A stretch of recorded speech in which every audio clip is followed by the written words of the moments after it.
വിശുദ്ധ കുർബാന എന്നും പള്ളിയിൽ പോയി കുർബാന കൂടണം. വിശുദ്ധ കുർബാനയിൽ വലിയ പ്രാധാന്യമൊന്നുമില്ല.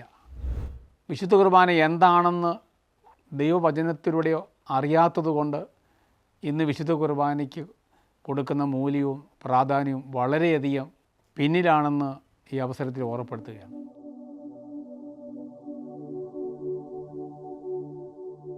വിശുദ്ധ കുർബാനയെക്കുറിച്ച് വചനം പറയുന്നത് ഇങ്ങനെയാണ്. ലൂക്കോസിൻ്റെ സുവിശേഷം 22-ാം അധ്യായത്തോടെ നമ്മൾ ഇങ്ങനെ പറയുന്നു. യേശു പറഞ്ഞു, നിങ്ങൾ എൻ്റെ നാമത്തിൽ ഒന്നിച്ചു കൂടുമ്പോൾ എൻ്റെ ഓർമ്മയ്ക്കായി ഇത് ചെയ്യും. ഇതൊരു കൽപ്പനയാണ്. കർത്താവിൻ്റെ വചനം നമ്മുടെ ഇതൊരു കൽപ്പനയായി നമുക്ക് തന്നിരിക്കുകയാണ്. എന്താണ് കൽപ്പന?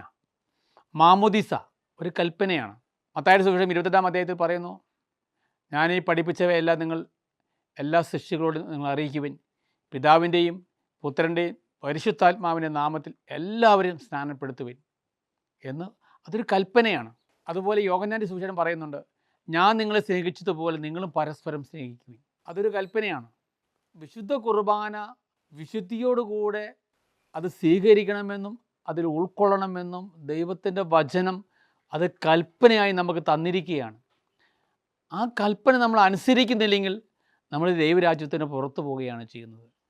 ആ വിശുദ്ധ കുർബാന അതൊരു കൽപ്പനയാണ്, അത് അതേപടി അനുസരിക്കണം, അത് യേശു നമുക്ക് തന്ന കൽപ്പനയാണെന്നുള്ള ഉത്തമ ബോധ്യം നമുക്ക് നഷ്ടപ്പെട്ടു പോയതുകൊണ്ടാണ് വിശുദ്ധ കുർബാനയുടെ മൂല്യവും വിശുദ്ധ കുർബാനയുടെ വിലയും നമുക്ക് തിരിച്ചറിയാത്തത്.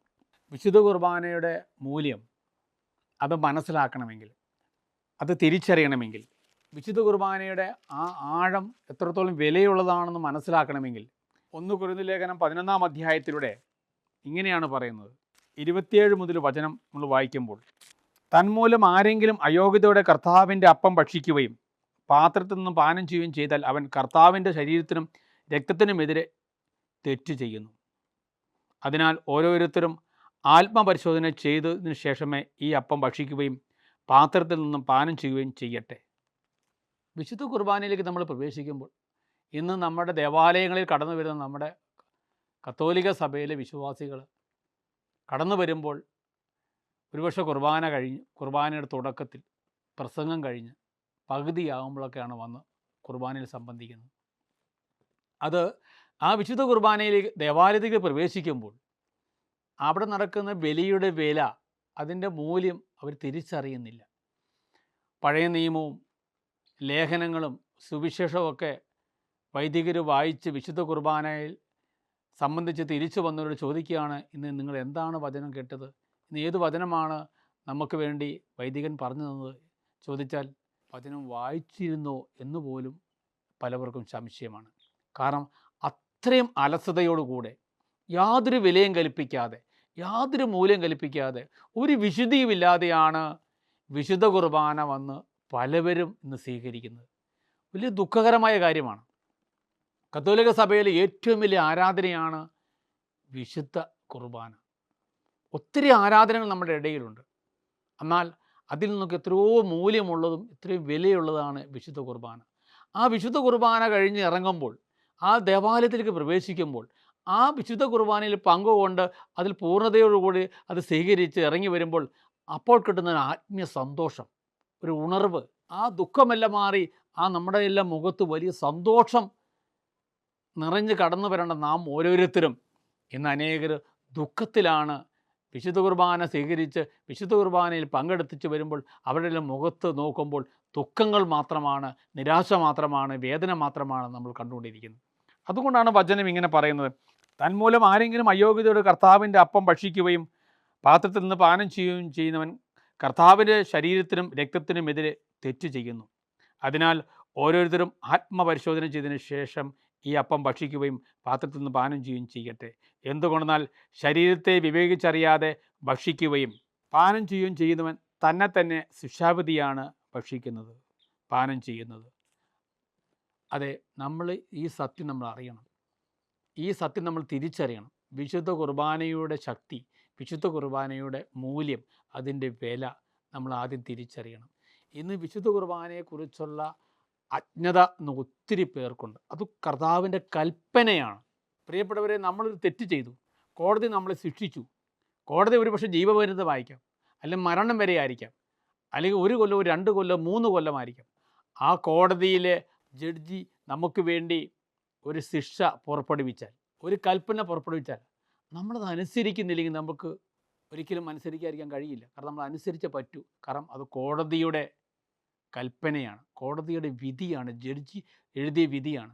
എന്നതുപോലെ നമുക്ക് വേണ്ടി നമ്മൾ സ്വർഗത്തിൽ കൊണ്ടുപോകാൻ നമ്മുടെ പാപങ്ങളും ശാപങ്ങളും രോഗങ്ങളും അനർത്ഥങ്ങളും ഇല്ലായ്മകളും നമ്മൾ ചെയ്തതും ചെയ്തുകൊണ്ടിരിക്കുന്നു ചെയ്യാൻ പോകുന്ന സകല പാപങ്ങളും ഏറ്റെടുത്തുകൊണ്ട് നമുക്ക് വേണ്ടി എന്നേക്കുമായി കാൽവരി ക്രൂശിൽ അവസാനത്തുള്ള രക്തം വരെ നമുക്ക് വേണ്ടി വില കൊടുത്ത് നമ്മളെ നേടിയെടുത്ത ആ യേശു ക്രിസ്തുവിൻ്റെ ബലി നമ്മൾ എത്രത്തോളം പ്രാധാന്യത്തോട്, എത്രത്തോളം മൂല്യത്തോട്, എത്രത്തോളം സ്നേഹത്തോടു കൂടി, എത്രത്തോളം താല്പര്യത്തോടു കൂടി, എത്രത്തോളം വിശുദ്ധിയോടു കൂടി അതിൽ ഉൾക്കൊള്ളുകയും അത് സ്വീകരിക്കുകയും ചെയ്യേണ്ട നമ്മൾ അതിനെ വിലയില്ലാതെയാക്കി അലസമായി മറ്റു പല വിചാരത്തോടു കൂടി, പല ചിന്തകളോടു കൂടി, പല താല്പര്യങ്ങളോടു കൂടി, മറ്റു ആർക്കോ വേണ്ടി, കടം വീട്ടാൻ വേണ്ടി, അപ്പനമ്മയും പറഞ്ഞതുകൊണ്ട് മാത്രം, അല്ലെങ്കിൽ നാട്ടുകാരെ കാണിക്കാൻ വേണ്ടി, മറ്റുള്ളവരെ ബോധിപ്പിക്കാൻ വേണ്ടി വിശുദ്ധ ബലിയിൽ പങ്കെടുക്കുമ്പോൾ അത്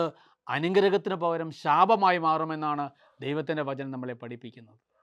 ദൈവവചനം ഇങ്ങനെ പറയുന്നു, യോഹന്നാൻ്റെ സുവിശേഷം 6-ാം അധ്യായത്തിൻ്റെ 51-ാം വാക്യം, സ്വർഗത്തിൽ നിന്നും ഇറങ്ങി വന്ന ജീവനുള്ള അപ്പമാണ് ഞാൻ.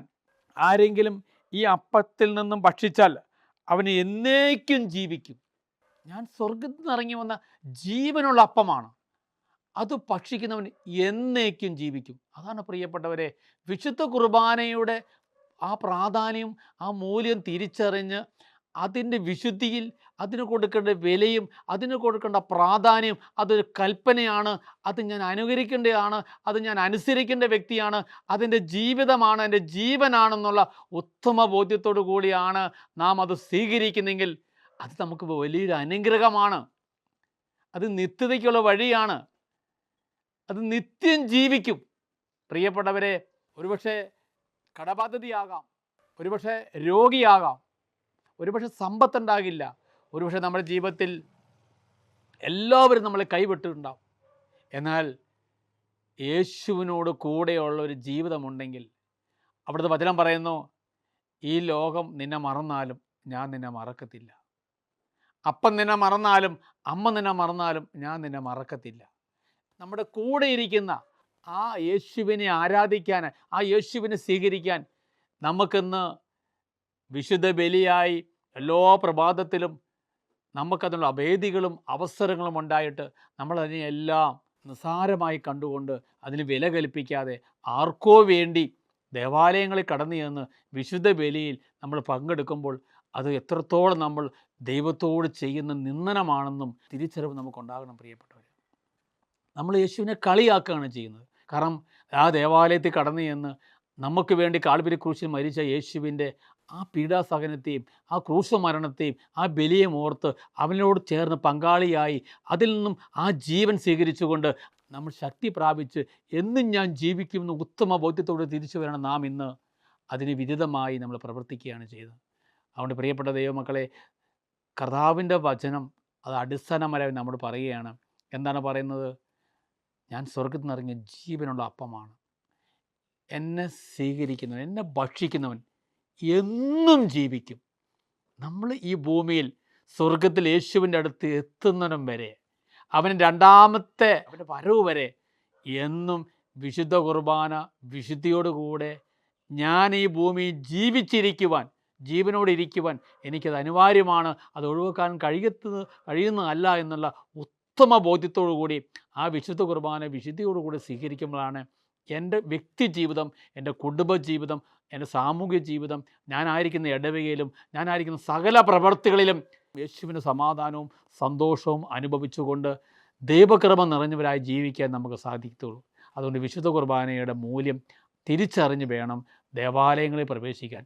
അല്ലാതെ വിശുദ്ധ കുർബാനയ്ക്ക് പള്ളിയിൽ ചെന്ന് കടന്നു ചെല്ലുമ്പോൾ, ദേവാലയത്തിൽ കടന്നു ചെല്ലുമ്പോൾ എൻ്റെ യേശു എനിക്ക് വേണ്ടി ചെയ്ത കാര്യങ്ങൾ, ഞാൻ മരിക്കേണ്ടടുത്ത് എനിക്ക് പകരക്കാരനായി മരിച്ചു, ഞാൻ രോഗിയാകേണ്ടടുത്ത്, ഞാൻ അടി വാങ്ങേണ്ടടുത്ത്, ഞാൻ ദരിദ്രനായിക്കേണ്ട സമയത്ത് എനിക്ക് പകരക്കാരനായി, ഞാൻ മരിക്കേണ്ടടുത്ത് എനിക്ക് പകരക്കാരനായി, എൻ്റെ ശാപങ്ങളും പാപങ്ങളും രോഗങ്ങളും എല്ലാം ഏറ്റെടുത്തുകൊണ്ട് എനിക്ക് വേണ്ടി നഗ്നനായി ഇതാ ഈ കാൽവരി ക്രൂശിൽ, ഇതാ ഈ അൽത്താരയിൽ എനിക്ക് വേണ്ടി മരിച്ചു കിടക്കുന്ന യേശുവിനെ കണ്ടുകൊണ്ട് അവൻ എനിക്ക് വേണ്ടി ചെയ്യുന്ന ആ ഓർമ്മയാണ് ആ വിശുദ്ധ കുർബാനയിൽ നമുക്കുണ്ടാകേണ്ടത്. ആ ഉത്തമ ബോധ്യത്തോടു കൂടി വേണം ആ വിശുദ്ധ ബലിയിൽ നമുക്ക് പങ്കാളിയാകാൻ. അപ്പോഴാണ് അവൻ്റെ ജീവൻ നമ്മളിലേക്ക് പ്രവേശിക്കുകയും അവനിൽ ഭക്ഷിക്കുന്നവൻ നിത്യം ജീവിക്കുന്നുമുള്ള ആ ഉത്തമ ബോധ്യം ജീവിതകാലം മുഴുവൻ നമുക്ക് നമ്മുടെ കൂടെ ഉണ്ടായിരിക്കും. അതിനായി നമുക്ക് ശ്രമിക്കാം. വിശുദ്ധ കുർബാനയുമായി ബന്ധപ്പെട്ട വീഡിയോകൾ നിങ്ങൾക്ക് ലഭിക്കാൻ ഈ ചാനൽ സബ്സ്ക്രൈബ് ചെയ്യുക.